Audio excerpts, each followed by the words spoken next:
So, imagine this scenario for a second. Your website traffic right now is identical to last December. Your Google Ads account is, spending the exact same daily budget. Right. But back in December, your dispatch board was totally triple booked, and today your crews are literally just sitting idle in the shop. And you're just staring at the phone, wondering if, the network went down or something. Yeah, the classic feast or famine cycle. It's incredibly stressful. It really is. And we hear this universal pain point constantly from our contractors and home service owners. Some days you just cannot dispatch crews fast enough, and then seemingly out of nowhere, you hit a complete wall. Right, and when that phone goes quiet, the natural instinct from most owners is to just fall back on the hope of word-of-mouth referrals. Hmm. Or they just blindly pump way more money into a Google Ads campaign, just praying that a few extra clicks will magically turn into booked jobs. Exactly. And that's why we wanted to do this internal Atrium deep dive today. We want to invite you, the listener, to essentially pull up a chair and sit in with us on a team strategy session. Yeah, absolutely. Because we've been seeing this specific pattern a lot lately, with contractors, especially chimney and fireplace companies hitting what we call the spring wall. And, since we operate as a growth partner here at Atrium rather than just some traditional marketing agency, our mission today isn't to just talk about getting more traffic. No, not at all. Yeah. Traffic isn't the real issue. Right. We need to dissect why that wall exists mechanically. We need to figure out how to stop losing jobs to cheaper bids so you can actually build systems that create consistent, predictable work year-round. Which is so crucial because, the calendar is almost always used as a scapegoat for that spring wall. Owners will look at the schedule in May and just assume, well, nobody's thinking about their fireplace right now. Yeah, they blame the season. Exactly. And while search volume does naturally drop, blaming the calendar masks a much deeper operational issue. If we break down a core truth that we've discovered through years of auditing client accounts here, it really comes down to a simple kind of brutal reality, which is that volume hides problems. Volume hides problems. I want to unpack that because when you say volume hides problems, it sounds like we're saying the business is actually broken during the busy season, but the owner just can't see it because the cash register is ringing. Precisely. Yeah, think about the peak season for a chimney company, what we call heat season in the winter. Homeowners have these urgent, immediate issues, right? They've got a dangerous creosote buildup, or they just failed a home inspection, or smoke is literally backing up into their living room. They're panicking. Exactly. The buyer is in a state of absolute panic. And a panic buyer is a very forgiving buyer. Forgiving of friction, you mean? Right, forgiving of friction in the sales process. Because they are so desperate for a solution right now, a chimney company can get away with a remarkably sloppy operational setup. Oh, totally. The phone might ring 6 or 7 times before a stressed dispatcher finally picks up. The follow-up on an estimate might be completely non-existent. The technician might show up an hour late. It honestly doesn't matter. Because they just need the fire hazard fixed today. Yes. You will still book those jobs. The sheer volume of desperate buyers creates this revenue baseline that gives the business owner kind of a false confidence in their systems. It's like putting a massive stress test on a car engine. During the winter, the engine is running incredibly rich.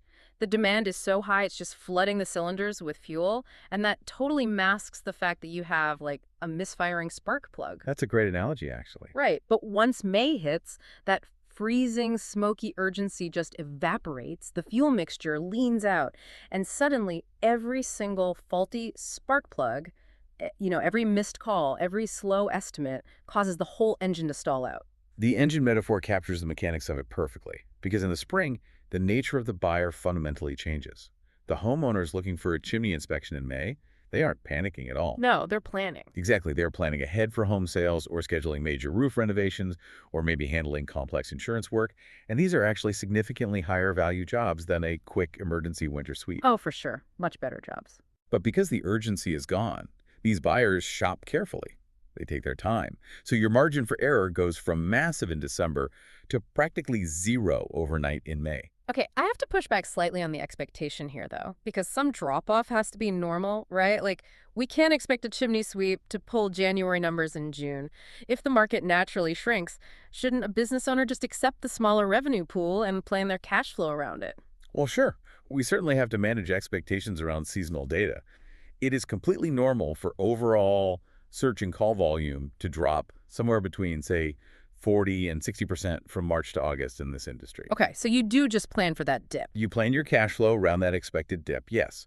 Because during a normal seasonal slowdown, your word-of-mouth engine still moves. You still get steady requests for fireplace repairs or relining estimates.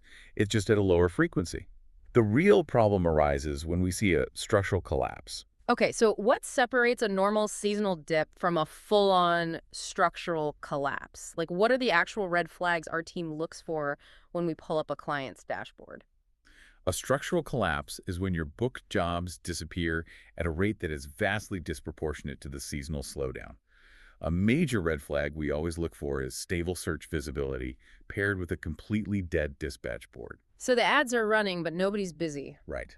For example, if your localized search rankings are holding steady and your ad impressions are consistent with a normal spring, but your crews are sitting idle in the shop on a Tuesday afternoon, that's a huge warning sign. Wow, yeah. Another glaring red flag is a sudden, massive spike in price objections.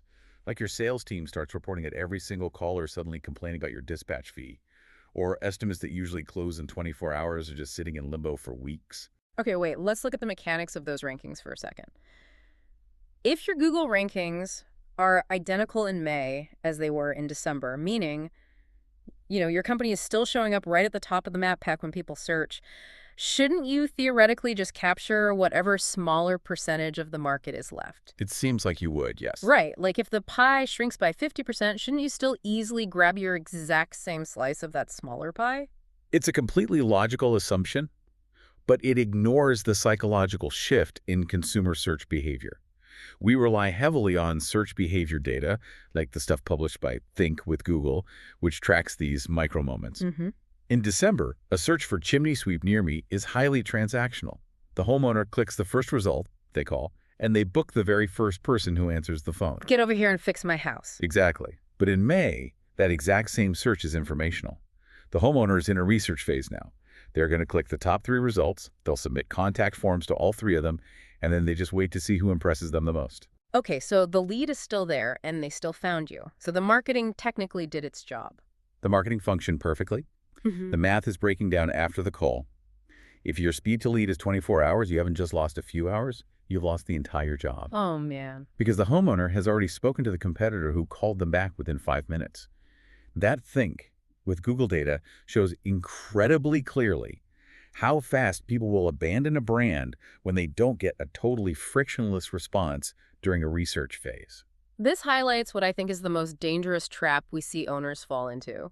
When they see that empty calendar, the immediate knee-jerk reaction is to just chase more leads. Always. They open their dashboard, they stare at their traffic, and they literally just tell their agency to turn up the ad spend because they just want the phone ringing to soothe their anxiety. And chasing raw lead volume during a structural collapse is honestly the fastest possible way to burn through your capital. It really is. In fact, we had an internal review session just the other day, and Diego was reviewing our performance-driven campaigns. Oh yeah, I remember that. Yeah, and he pointed out a pattern we see across the board with contractors coming to Atrium for the first time.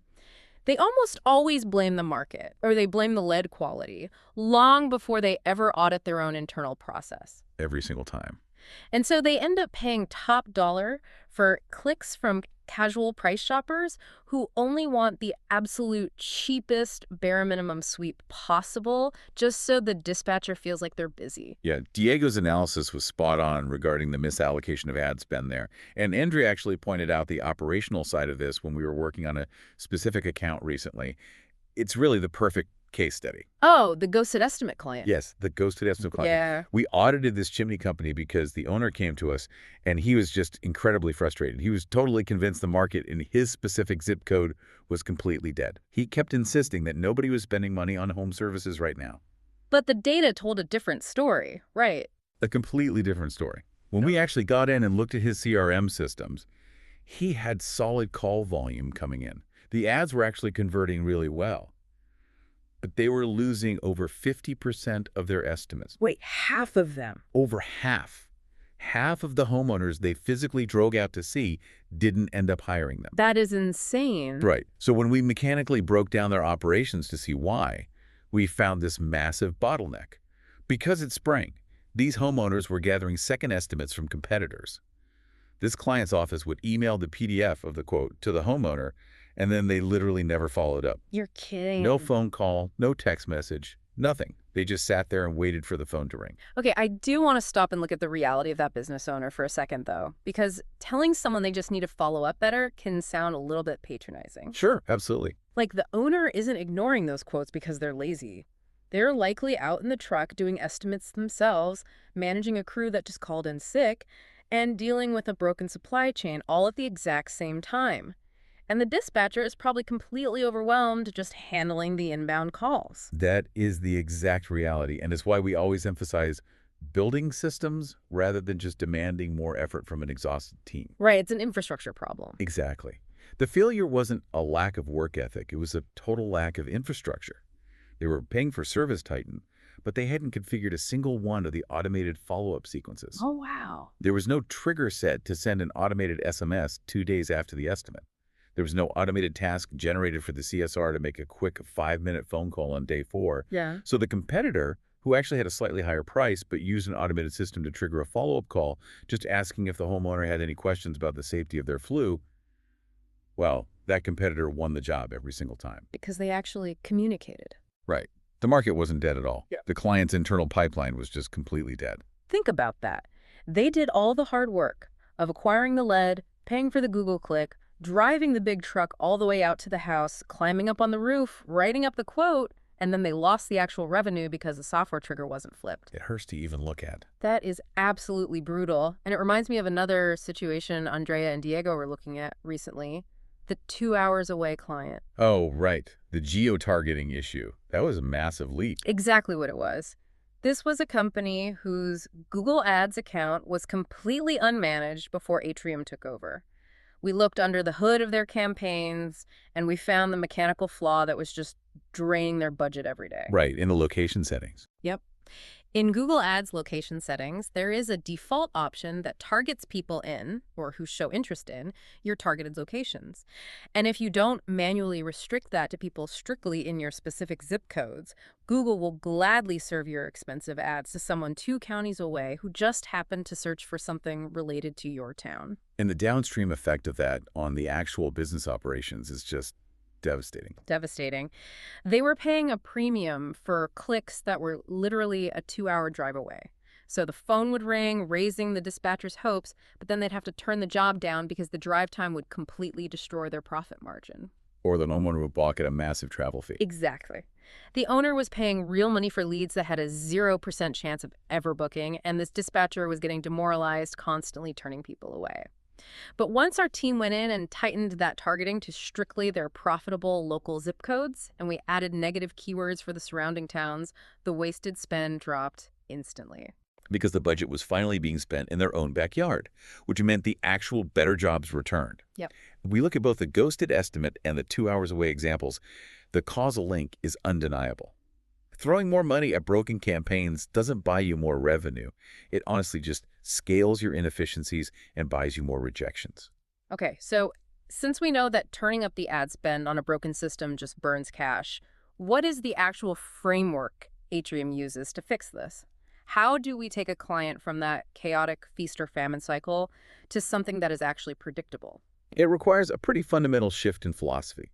Like we say, we build boring systems that work consistently.